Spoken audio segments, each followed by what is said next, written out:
Sir वो तो पहले इस नाम को भला कोई सिने प्रेमी कैसे नहीं जानता होगा। अपनी सुपर्ब कॉमेडी के चलते इन्होंने बड़ी ख्याति पाई है। हालांकि कुछ फिल्में ऐसी भी रही जिनमें इन्होंने धीर गंभीर किरदार निभाए और साबित किया कि ये केवल कॉमेडी ही नहीं बल्कि गंभीर रोल भी और बाकी के रोल भी पूरी शिद्दत के साथ निभा सकते हैं। ये अलग हटकर कॉमेडी करने के अंदाज से अब इन्होंने 5 दशकों तक दर्शकों का मनोरंजन भी किया और कई यादगार भूमिकाओं को भी अंजाम दिया।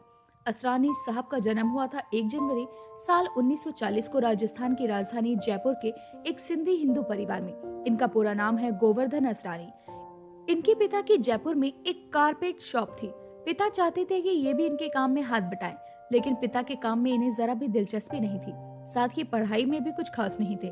जैसे तैसे इन्होंने जयपुर के सेंट जेवियर स्कूल से मैट्रिक को पास किया और फिर जयपुर के ही राजस्थान कॉलेज से इन्होंने ग्रेजुएशन किया। कॉलेज में पढ़ाई के दौरान ही ये ऑल इंडिया रेडियो के जयपुर स्टेशन में बतौर वॉइस ओवर आर्टिस्ट काम करने लगे थे। इस काम से इनका पढ़ाई का खर्चा निकल आता था। रेडियो स्टेशन में काम करने के दौरान ही इनके मन में एक्टर बनने की चाहत ने जन्म ले लिया। इसके बाद साल 1960 से लेकर 1962 तक इन्होंने एक्टिंग की क्लासेस ली और फिर इन्होंने रुख किया मुंबई का। मुंबई में एक दिन इनकी मुलाकात हुई किशोर साहू और ऋषिकेश मुखर्जी से।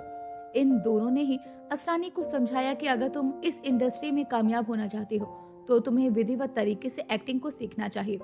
इन दोनों की सलाह पर असरानी ने रुख किया film and television institute of Pune का और साल 1964 से लेकर 1966 तक इन्होंने यहाँ पर अपना एक्टिंग का कोर्स पूरा किया। इसके बाद फिल्मों में काम करने के इरादे से ये फिर से आ गए मुंबई में। पहली दफा इन्हें काम मिला साल 1967 में रिलीज हुई फिल्म हरे कांच की चूड़ियों। इसी साल में ये गुजराती फिल्म में बतौर हीरो भी नजर आए थे और अगले 2 साल तक गुजराती फिल्मों में इन्होंने काफी काम किया, लेकिन फिर भी इन्हें वो मजा नहीं आ रहा था जिसकी तलाश में ये कब से थे। सुपरहिट फिल्म आराधना में राजेश खन्ना के दोस्त का रोल पहले इन्हें ही मिला था, लेकिन जब लोगों ने कहना शुरू किया कि राजेश खन्ना के सामने कद में ये काफी छोटे लगेंगे तो वो रोल इनके हाथ से निकल गया और फिर वो रोल सुभाष घई को मिला। कुछ ऐसा ही इनके साथ आनंद फिल्म के दौरान भी हुआ। अमिताभ बच्चन वाला रोल पहले इन्हें मिला था, लेकिन बाद में वो रोल इनसे छीनकर अमिताभ बच्चन को दे दिया गया। लेकिन फिल्म बावर्ची में इन्हें ऋषिकेश मुखर्जी ने जो रोल दिया उसने तो इनकी दुनिया ही बदल कर रख दी। बावर्ची के बाद तो मानो असरानी ऋषिकेश मुखर्जी की फिल्मों के परमानेंट हिस्सा बन गए। ऋषिकेश दा की फिल्म नमक हराम में इन्होंने बड़ा ही शानदार काम किया था। अब तक असरानी अभिनय की दुनिया में बड़ा नाम बन चुके थे। गुलजार साहब ने भी अपनी पहली डायरेक्टोरियल फिल्म मेरे अपने में इन्हें काम दिया और उसके बाद उनकी फिल्म परिचय में भी ये नजर आए। असरानी उन चंद बॉलीवुड कलाकारों में से थे जो अपने दौर के 2 बड़े सुपरस्टार के गहरे दोस्त थे। ये 2 सुपरस्टार थे राजेश खन्ना और अमिताभ बच्चन, और इस बात से कौन वाकिफ नहीं है कि इन दोनों ही सितारों के बीच में बाद में काफी ज्यादा तिल्खियां हो गई थी। असरानी के करियर की प्रमुख फिल्मों की बात करें तो ये अनामिका, अभिमान, चुपके चुपके, छोटी सी बात, मिली, अलाप, तपस्या, पति पत्नी और वो, नालायक, तकदीरवाला, दुल्हे राजा, बड़े मियाँ छोटे मियाँ, हेरा फेरी, गरम मसाला और दीवाने हुए पागल जैसी 200 से भी अधिक मूवीज में नजर आ चुके हैं। इनकी अब तक की आखिरी फिल्म आई थी पिछले साल यानी कि साल 2023 में, जिसका नाम था नॉन स्टॉप धमाल। इन्होंने फिल्मों में केवल एक्टिंग ही नहीं की है, कुछ फिल्मों के लिए इन्होंने गाने भी गाए हैं। ऋषिकेश दा की फिल्म अलाप में इन्होंने 2 गाने गाए थे। वहीं साल 1978 में रिलीज हुई फिल्म फूल खिले हैं गुलशन गुलशन में भी इन्होंने एक गाना गाया था। असरानी साहब ने फिल्में डायरेक्ट भी की है। इन्होंने सबसे पहले गुजराती, जो कि साल 1974 में रिलीज हुई थी। इस फिल्म का नाम था अहमदाबाद नो रिक्शो वाला। इसके बाद साल 1977 में इन्होंने पहली हिंदी फिल्म डायरेक्ट की थी जिसका नाम था चला मुरारी हीरो बनने।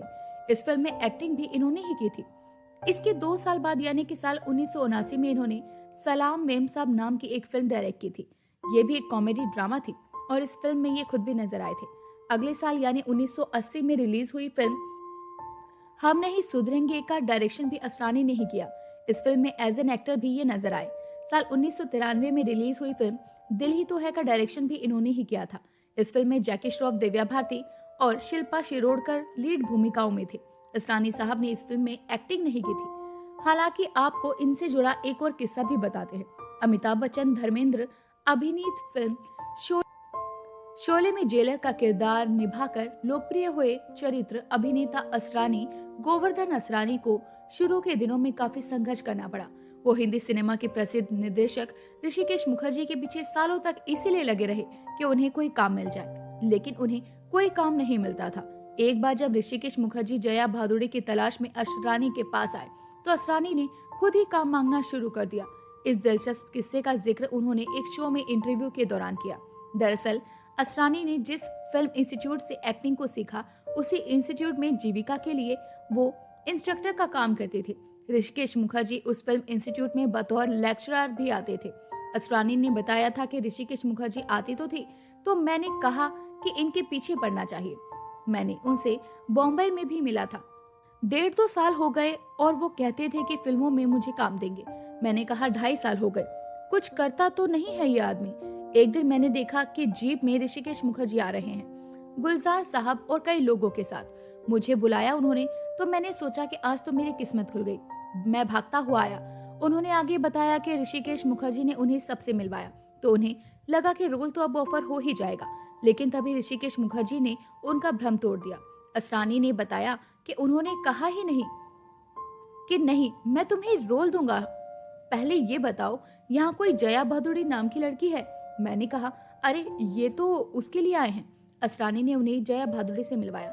ऋषिकेश मुखर्जी जया से मिले और असरानी से बिना बात किए जाने लगे। असरानी ने तब गुलजार से पूछा तो उन्हें पता चला कि ऋषिकेश मुखर्जी एक फिल्म बना रहे हैं, गुड्डी, और उसी के लिए आए हैं। गुलजार ने उन्हें बताया कि फिल्म में एक गांव के लड़के का छोटा सा रोल है, जिसके बाद वो फिर ऋषिकेश मुखर्जी के पास गए और रोल मांगने लगे। ऋषिकेश मुखर्जी ने उन्हें उस वक्त तो टाल दिया, लेकिन बाद में जब जया भादुड़ी को फिल्म के लिए चुन लिया गया, तब असरानी को भी वो रोल मिल गया। फिल्म सुपरहिट रही और जया भादुड़ी का फिल्मी सफर शुरू हो गया। असरानी को भी एक पहचान मिली। असरानी के करियर की कुछ लोकप्रिय फिल्में हैं बावर्ची, चुपके चुपके, छोटी सी बात, नमक हराम, स्वर्ग से सुंदर, आंखों से गोली मारे इत्यादि।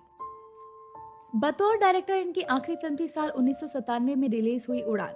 सैफ अली खान स्टारर इस फिल्म में ये बाबा श्री श्री 108 बने थे। असरानी ने वेब सीरीज में काम किया है और द वायरल फीवर की लोकप्रिय वेब सीरीज परमानेंट रूममेट्स में भी ये नजर आ चुके हैं। साथ ही सब टीवी के लोकप्रिय कॉमेडी शो पार्टनर्स ट्रबल हो गई डबल में भी ये दिखाई दे चुके हैं। असरानी साहब की निजी जिंदगी की तरफ देखें तो इन्होंने एक्ट्रेस मंजू बंसल से मैरिज की थी। मंजू बंसल और असरानी ने कई फिल्मों में साथ में मोहब्बत परवान चढ़ी, फिल्म आज की ताजा खबर और नमक हराम में साथ काम करने के दौरान। शादी के बाद इस जोड़ी ने तपस्या, चांदी सोना, जाने बहार, जुर्माना, नालायक, सरकारी मेहमान और चोर सिपाही जैसी फिल्मों में भी साथ में काम किया। इन दोनों का एक बेटा भी है जिसका नाम नवीन अंसारी है। इनका बेटा नवीन अहमदाबाद में डेंटिस्ट है। बात अगर इन्हें मिले अवार्ड्स के बारे में करें तो पहली दफा इन्हें साल 1974 में आज की ताजा खबर के लिए film fair best supporting actor का अवार्ड मिला था। हालांकि उससे एक साल पहले यानी 1973 में अनहोनी नाम की फिल्म के लिए इन्हें Shama Sushma award for best comedian मिल चुका है। 1977 में इन्हें बालिका वधू नाम की फिल्म के लिए भी film fair best supporting actor का अवार्ड मिल चुका है और ढेर सारे अवार्ड के लिए नॉमिनेट तो कई दफा ये हो ही चुके हैं। असरानी की उम्र अब 83 साल की हो चुकी है और ये उस उम्र में भी एक्टिंग को लेकर अपना जुनून जरा भी कम नहीं होने देते। लेकिन इनके फैंस आज भी इन्हें उतना ही चाहते हैं जितना कि पहला चाहते थे। तो दोस्तों, अभी के लिए बस इतना ही। मिलते हैं अगले वीडियो में, तब तक अपना ध्यान रखिए। बाय।